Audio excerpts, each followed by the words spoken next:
ګرانو کتونکو سلامونه. یو کور درته ښیم او دا تاسو چې دا رڼا وینئ که نه چې دا یو پمپ دی او دا پمپ دی او دا مین خیالي روډ دی ښه مین صدریاب دا د پټرول پمپ دی او د پټرول پمپ شاته چې کوم دی ښه غټه لار ده او دا کور دی. دا کور لږ د لرې نه چې ته لږ لاړ شي نو ډېر ښکلې په لوک کې جوړ دی ډېر زبردست او دا څه پوکم 6 مرلې دی پوکم 6 مرلې دا تاسو دا ګیټ ولیدو دا ګیټ شو دلته چې رانه شو د تیاره د مخامې دی نه مخکې موږ تاسو سره د ایمان پراپرټۍ د سوري لاندې د هغه شپږنیم جربه ځمکې ذکر کوو چې هغې نه راغلي نو دا وګورئ چې دا ډېر ښکلې جوړ شوی دی نو بجلي په دې وخت کې پکې نشته دي تیاره ده بجلي سره چې رڼا وه بیا به ډېر زبردست و دا پکې بیټک دی وګورئ دا وګورئ بیټک او بیټک سره چې کوم دی نو دا اټیچ باتروم دی چې د بار نه ولاړی د بار نه ورته راننوتی شي. بیا هم خیر چېرته رڼا کې به راځو دا په دې لار راتلمه یو پاټی ته ښوده نو هغه پاټی ته ښودو دپاره چې کوم دی نو موږ وی چې دا ورسره ښکلي باترومونه ته وګوره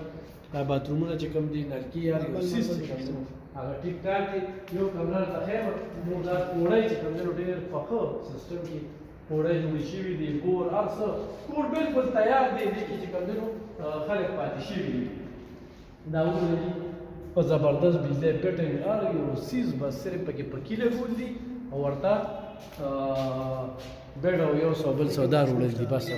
دا وګورئ چې هغې کې دا رشته دی دا ستاسو نه وړاندې دي دا وګورئ دا پکې سټور دی او غټ سټور دی دا دې سره اټیچ باتروم دی دې سره اټیچ باتروم دی دا چې کوم دی کچن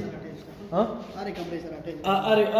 سره اټیچ باتروم دی دا کچن ښه زبردست او دغه وګوره اخوا سټور دی او د هغې نه اخوا چې کوم دی بیټک او بیټک سره په شپږنیمې مرلې کې په نقشه ډېر زبردست جوړ شوي دی پیسې یې 65 लाख روپۍ دي خو رعایت هم پکې کېږي دا نه چې رعایت پکې نه کېږي. درې کمرې څلور واشرومه او یو کچن دا چې کوم دی نو نور هم چې کوم دی تاسو سره پکې ښه رعایت کېدی شي چې راشئ ایمان پراپرټۍ د سوري لاندې ورته دا کور خوایو. بل یو کور چې کوم دی په شابړه کې دی اب هم درته زه بیا ښیم هغه 2 مرلې دی ښه هغه 2 مرلې د هغه هم په دغه ریټ باندې دی خو چونکې هغه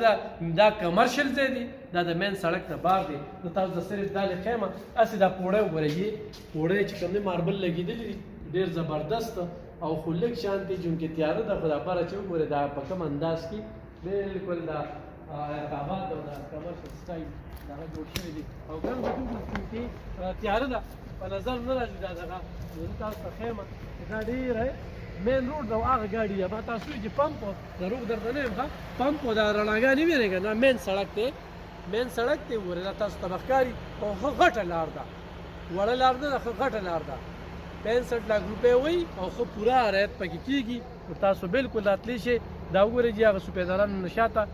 بیا لږه دې لار ته ته وکړه چې دا ګاډي دی خلک سېږي چې دا مین سړک دی مین شاره صدریاب خیالي په منځ کې چې کوم دی نو پمپ دی د صدریاب او د خیالي په منځ کې دا پمپ دی 65 लाख روپۍ ډېر زبردست ځای دی. دا 2 کورونه ډېر په دغه باندې جوړ شوي دي وګوره په یو نقشه باندې هغه خوا کور چې کوم دی نو هغه خرڅ لپاره پروت دي دا چونکې خرڅ شوي دي هغه د خرڅ لپاره پروت دي بیټک هر یو شي نو بالکل رابطه کولی شئ په دغه نمبرو باندې ایمان پراپرټۍ سره ډېره مننه.